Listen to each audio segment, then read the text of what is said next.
ಆರ್ಥಿಕ ಅಂದ್ರೆ ಪುನರ್ಜೀವನ ಆಯಿತು. ಅದ್ರ ಬಗ್ಗೆ ಸ್ವಲ್ಪ ಮಾಹಿತಿ. ಇಲ್ಲಿ ಒಬ್ಬ ಪಿರಮಿಡ್ ಹೇಳ್ಬೇಕಂದ್ರೆ ಪಿರಮಿಡ್ ವಾಸ್ತು ಸ್ಪೆಷಲಿಸ್ಟ್ ಮಾಡಿರೋಂಥ ಇದೊಂದು ಅದ್ಭುತವಾದ ಘಟನೆ ಅವರು ಮಾಡಿಕೊಟ್ಟಿರುವಂಥದ್ದು. ಅದು ಹೇಗೆ ಏನು ಅಂತ ಸ್ವಲ್ಪ ತಿಳ್ಕೊಳ್ಳೋಣ. ಅಲ್ಲೇನಾಗಿದೆ ಅಂದರೆ ಒಂದು ಒಂದು ವ್ಯಕ್ತಿ ಅವ್ರಿಗೆ ತುಂಬ ದೊಡ್ಡದಾದ ಈ ಸಾಮಿಲ್ ಅಂತ ಹೇಳ್ತೀವಲ್ಲ ನಾವು. ಸಾಮಿಲ್ ಅಂದರೆ ಕನ್ನಡದಲ್ಲಿ ನನ್ನ ಪ್ರಕಾರ ಅದು ಈ ಮರದ ಗರಗಸದ ಗಿರಣಿ ಅಂತ ಹೇಳ್ತಾರೆ ನೋಡಿ. ಅಂದರೆ ವುಡ್ ಸಾಮಿಲ್. ಓಕೆ. ಸೊ ಅಂಥದ್ದು ಅವರು ಅವ್ರಿಗಂತ ಫ್ಯಾಕ್ಟ್ರಿ, ದೊಡ್ಡ ಫ್ಯಾಕ್ಟ್ರಿ ಇತ್ತು. ಅವಾಗ ಏನಾಗಿದೆ ಅಂದರೆ ಮತ್ತೆ ಅವರು ಇರೋ ಫ್ಯಾಕ್ಟ್ರಿಗೆ ಬ್ಯಾಕ್ ಸೈಡ್ 1 ಎಕರೆ ಹೆಚ್ಚಾಗಿ ತಗೊಂಡಿದ್ದಾರೆ. ತಗೊಳ್ಳುವಾಗ ಅದು ಸ್ವಲ್ಪ ಎಕ್ಸ್ಪ್ಯಾಂಡ್ ಆಯಿತು. ಎಕ್ಸ್ಪ್ಯಾಂಡ್ ಆಗಿದ ಮೇಲೆ ಅಲ್ಲೇನಾಗಿದೆ ಅಂದರೆ ಈ ಎಕ್ಸ್ಪ್ಯಾನ್ಷನ್ ಆಗಿದ ಮೇಲೆ ಅವಾಗ ಕನ್ಸ್ಟ್ರಕ್ಷನ್ ಎಲ್ಲ ನಾರ್ತ್ಗೆ ಹೋಯ್ತು. ಇವಾಗ ಇರೋ ಜಾಗಕ್ಕೆ ಇನ್ನು ಸ್ವಲ್ಪ ಆ್ಯಡ್ ಮಾಡಿದ್ರೆ ಏನಾಗುತ್ತೆ, ಅಲ್ಲಿ ಸ್ವಲ್ಪ ವಾಸ್ತು ದೋಷಗಳು ಫಾರ್ಮ್ ಆಗುತ್ತೆ. ಆ ರೀತಿಯಲ್ಲಿ ಆಗಿದೆ ಇವ್ರಿಗೆ. ಸೊ ಆ ವಾಸ್ತು ದೋಷಗಳು ಎಲ್ಲಿ ಆಗಿದೆ ಅಂದರೆ ಕನ್ಸ್ಟ್ರಕ್ಷನ್ ಎಲ್ಲ ನಾರ್ತ್ಗೆ ಹೋಯ್ತು. ಮೇನ್ ಗೇಟು ಸೌತ್ ಈಸ್ಟಲ್ಲಿ ಇತ್ತು. ಓಕೆ. ಸೊ ಅವಾಗ ಇಲ್ಲಿ ಈ ಈ 1 ಎಕರೆ ಆ್ಯಡ್ ಮಾಡಿದ್ದಕ್ಕೆ ಏನಾಯಿತು, ಸೌತ್ ಪೂರ್ತಿ ಓಪನ್ ಆಯಿತು, ಸೌತ್ ಪೂರ್ತಿ ಖಾಲಿ ಆಯಿತು. ಓಕೆ. ಆಮೇಲೆ ಆ ಫ್ಯಾಕ್ಟ್ರಿಯಲ್ಲಿ ಸೆಂಟ್ರಲ್ಲಿ ಫಿಟ್ ಬಂತು. ಅದೇ ಫಿಟ್ ಅಂದರೆ ಸೀವೇಜ್ ಫಿಟ್ ಅಂತ ಹೇಳ್ತೀವಲ್ಲ, ಸೀವೇಜು ಅಲ್ಲ, ಈ ಈ ವಾಟರ್ ಅಂದರೆ ಡ್ರೈನೇಜ್ ವಾಟರ್ ಎಲ್ಲ ಹೋಗ್ತಲ್ಲ ಅಂತ ಫಿಟ್ಟು ಮಧ್ಯದಲ್ಲಿ ಬಂತು.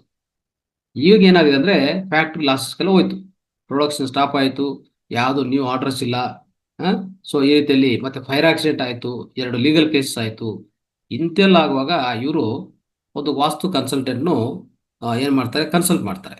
ಕನ್ಸಲ್ಟ್ ಮಾಡುವಾಗ ಅವರು ಪಿರಮಿಡ್ಸ್ನು ಸಜೆಸ್ಟ್ ಮಾಡ್ತಾರೆ. ಪಿರಮಿಡ್ಸ್ ಉಪಯೋಗಿಸಿ ಯಾವ ರೀತಿಯಲ್ಲಿ ಮಾಡ್ಕೋಬೋದು, ಎಲ್ಲ ಎಲ್ಲೆಲ್ಲಿ ಪಿರಮಿಡ್ಸ್ ಇಡಬೇಕು ಏನಂತ ಎಲ್ಲ ಅವ್ರಿಗೆ ಕೊಟ್ಟಿದ ಮೇಲೆ 3 ತಿಂಗಳು ಅಷ್ಟೇ ಮತ್ತೆ ಆ ಸಾಮಿಲ್ಲು ಮತ್ತೆ ತಿರ್ಗಾ ಪುನರ್ಜೀವನ ಆಗಿ ಕೆಲಸ ಮಾಡೋ ಶುರು ಆಯಿತು. ವಂಡರ್ಫುಲ್ ಆಗಿ ಎಲ್ಲ ಲಾಸಸ್ ಎಲ್ಲ ಹೋಯ್ತು, ಹೊಸ ಆರ್ಡರ್ಸ್ ಬಂತು. ಅವ್ರಿಗೆ ಫುಲ್ ಇನ್ಶೂರೆನ್ಸು ವಾಪಸ್ಸೇ ಬಂತು. ಆ ಫೈರ್ ಆಕ್ಸಿಡೆಂಟ್ ಆಗಿದೆಯಲ್ಲ, ಇನ್ಶೂರೆನ್ಸ್ ಮಾಡಿ ವಾಪಸ್ ಬಂತು. ಆಮೇಲೆ ಒಂದು ಇರುವಂಥ 2 ಕೇಸಲ್ಲಿ ಒಂದು ಕೇಸ್ ಪೂರ್ತಿ ಸಾಲ್ವ್ ಆಯಿತು. ಇಷ್ಟೆಲ್ಲ ಆಗಿದೆ ಸ್ನೇಹಿತರೆ. ಯಾವ ರೀತಿಯಲ್ಲಿ ಆಗಿದೆ, ಪಿರಮಿಡ್ ಎಂದರೆ ಆಗಿದೆ ಅಂತ ಅವರು ಪ್ರತ್ಯೇಕವಾಗಿ ನಮಗೆ ತಿಳಿಸ್ತಾ ಇದ್ದಾರೆ.